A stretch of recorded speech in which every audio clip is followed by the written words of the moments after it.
மனோபலத்தை கொண்டு மனக்குறைகளை அகற்ற முடியுமா என்றார் ஒரு வாசகர். பொறுமையை வெல்லும்னு ஒரு நூல் இருக்கேன், அண்ணோதயம் பதிப்பத்தில். அதை படித்து ஒருத்தர் கேட்டார், மனோபலத்தை கொண்டு மனதை தெளிவுபடுத்த உறுதிப்படுத்த மனக்குறையை நீக்க முடியாது.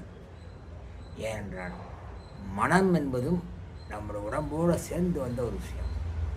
இந்த ஒட்டுமொத்த உடலும் பிறவியும் இறைவனால் வந்த விஷயம்.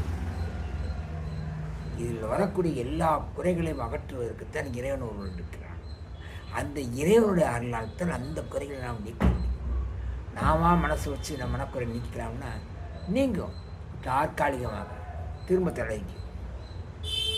நிரந்தரமான தீர்வு வேண்டும் என்றால் அதை இறைவனிடம் ஒப்படைத்து இறைவன் பார்த்து தீர்க்க வேண்டும்.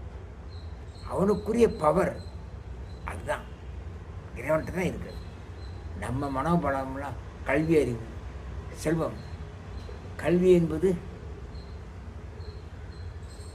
பிரம்மா, செல்வம் என்பது விஷ்ணு. இவங்க 2 பேரும் போய் அடிபடி காண முடியாமல் திரும்பினாங்க அண்ணாமலையாரை. அதனால் இது 2மே செல்லாது.